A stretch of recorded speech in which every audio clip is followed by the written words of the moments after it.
Wow. How many of you have not? I still have a market.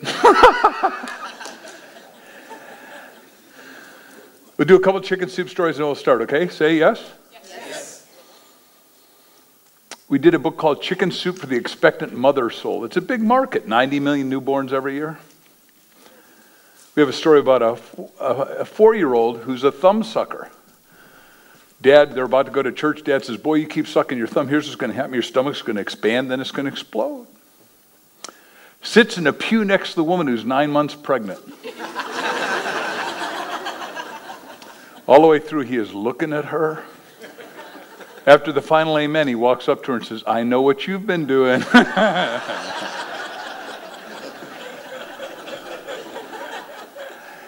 You're great. I love Ireland and the Irish. You have such a great sense of humor.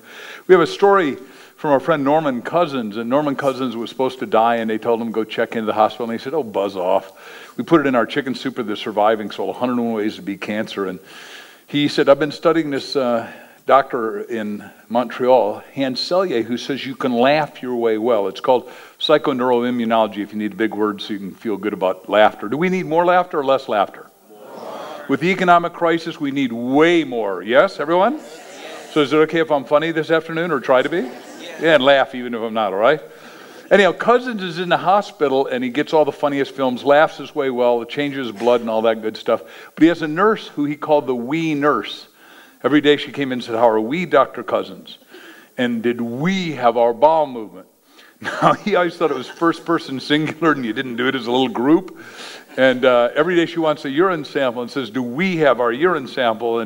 And one day he just took the urine cup and he poured the apple cider in.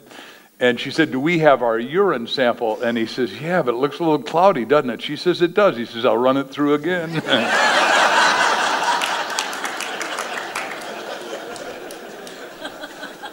So the point is, you ought to have humor tapes all over your house.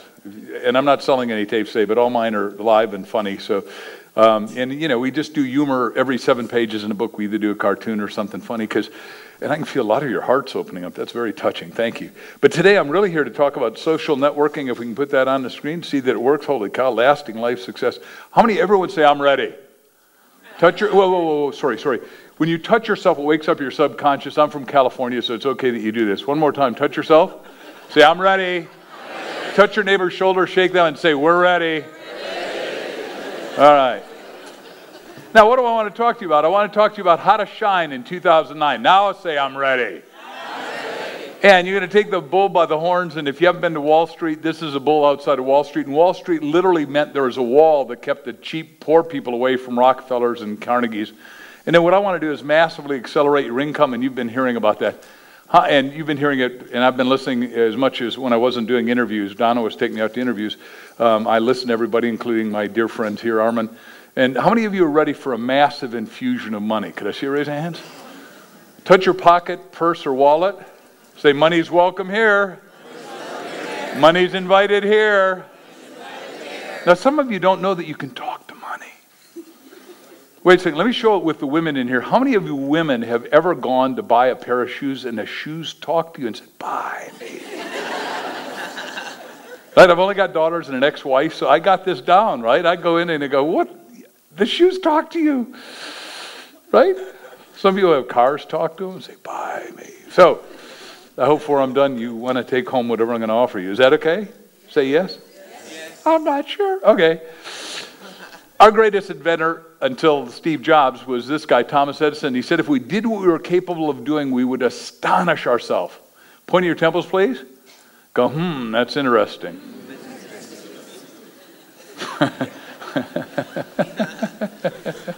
I love that line.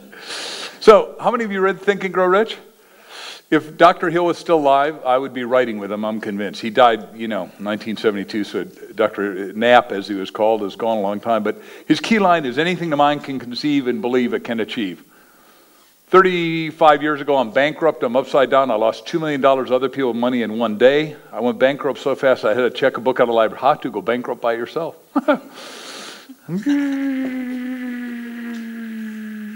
My writing partner, Bob Allen, said, how'd you sleep when you went bankrupt? I said, I slept like a baby. He said, you did? I said, I slept 2 hours and I cried.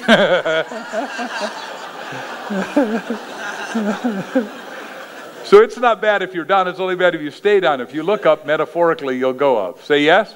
Yes. All right, so we're going to have fun with this whole thing. And here's the question, what do you really, touch yourself at chest level again, jab yourself a couple times, say, what do I really want? Everyone?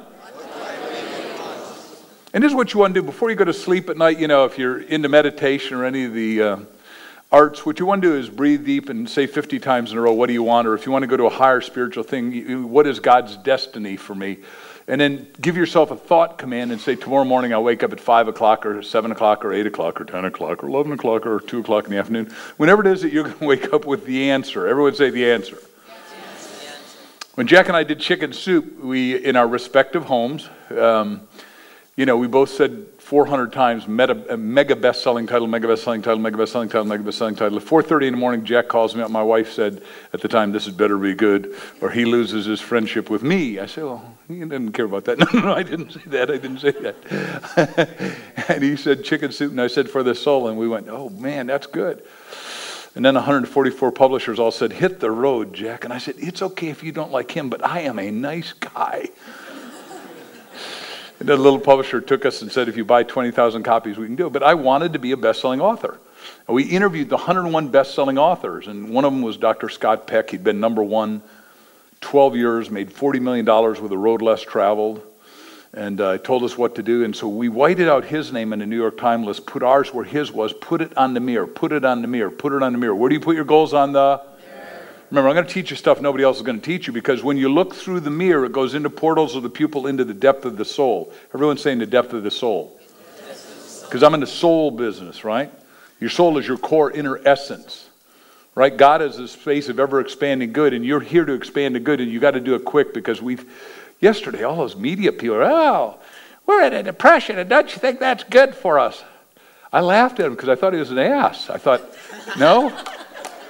You just heard Mr. Flynn say that when he was depressed, he wanted to kill himself. I promise you, when I was bankrupt, I was hiding under the covers, not taking telephone calls. I wanted to dust myself. Depression, either personal or financial, sucks.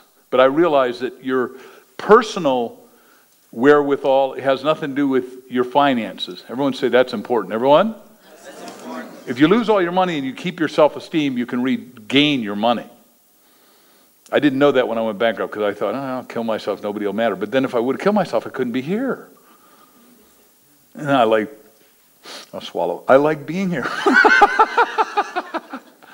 I plan on living a long time, 127 years with options for renewal, so I got 67 years. As a matter of fact, in a couple days, the top longevity doctor in the world, if you ever happen to be in California on May 23rd, we're having the biggest party. It's called the 60-year party, and everyone has to dress up like they're going to be 60 years from now. Isn't that cool? I'm sure that a lot of people are going to come in interesting outfits. Anyhow, so you want to live long and prosper, right? Say yes? Yes. I mean, you already heard that we're supposed to do this for our legacy, which I thought was, no, you didn't hear that. I saw that on a video this morning of something I'm going to show you. So here's what will happen to you if you pay attention. You're going to be a little cat, Brian, and then you're going to be a roaring big cat. Would that be good? Yeah. Well, we got a chicken soup story about that. Little kid has got the ring. He's a ring bearer. So they're standing up ready to do the wedding, and the minister calls for the ring, and little kid walks up to one side of the aisle and goes, roar! And then the other side, roar! And he keeps doing this. Gets up, and the audience is in regales of laughter, and the minister says, what are you doing? He says, I'm the ring bearer. You know, okay. So here's the deal. There's a mega empire. Take your 2 fingers, point at your temple, say, in here.